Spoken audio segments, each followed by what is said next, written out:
haven't met yet. I'm Clint. I don't care.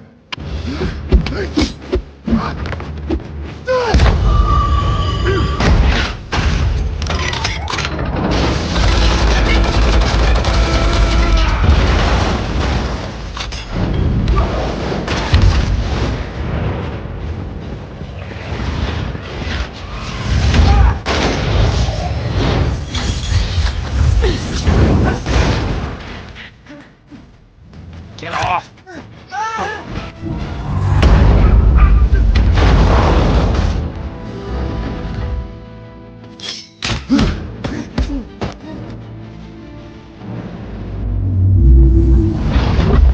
Something just flew in me! What I think is nice about where they're pushing him is that it's the first time Steve doesn't really know the answer. I mean, the first Captain America, it's pretty clear Nazis are bad. We can all agree with that. Captain America 2, it's you know, Shield is being run by Hydra. No conflict there. The Avengers movies, aliens are no good. We want to fight them. You know, it's always pretty cut and dry for him to know which side of the coin to fall on, and this one is why this is tricky. This conflict is a little more akin to day-to-day struggle that we all go through, where there's no right and there's no wrong. There's a point of view, and I think it's hard for him to understand what the right thing to do is and what his role is. That's what makes it such a good conflict. You know, it's not enemy versus hero. It's or villain versus hero. It's friends. It's family. This is sometimes the most dramatic conflict, when it's people that actually have a history and care about each other, consider each other brothers. It's that much more difficult to navigate. Basically, it's about certain governments around the world are expecting the Avengers to take responsibility for their past actions. We've saved the world a few times, but we've left a lot of damage in our wake. And I think certain branches of the government aren't necessarily comfortable with us operating as this independent unit anymore.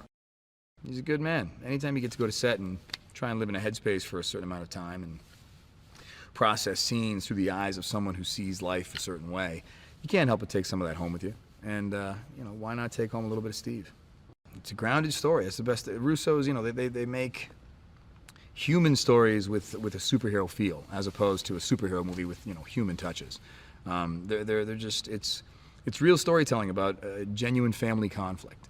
That's what makes it so great. What I like is there's all these concentric circles of events that are occurring, and it finally answers the question that I think any rational human being, you know, it begs the question, why doesn't anybody bug out on these Avengers when they lay waste to these places while they're saving the world?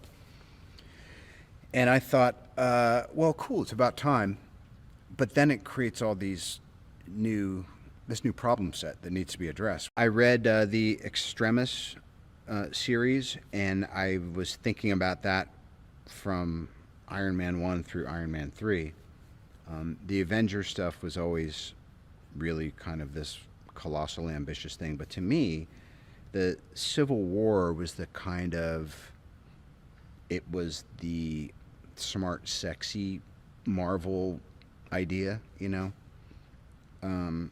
about really having a rift between two characters that you kind of, you don't want to see them, you want to see them, you know, some friction, but you don't want to see this tear in the fabric of the relationships, because you know how pervasive it could be.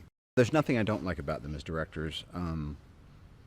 There's just kind of a simpatico with the way that I like to influence things and then step back and really follow their lead. It's just this kind of dance, this creative dance you want to have. And the other thing is, it's not like, you know, Anthony's in charge of talent and Joe takes care of all the technical stuff. I mean, they're like, you know, they're both, there's a lot of alacrity, and they're both really versatile individually. I think people are really going to be pleasantly surprised and intrigued by the journey of the choices that Cap makes, and the fact that you kind of stay with him. It's familiar and easy to kind of go on the Tony serendipitous hero side. We're always going to mess a bunch of things up, but his heart's in the right place, and you kind of wonder, like, where is Cap's heart right now?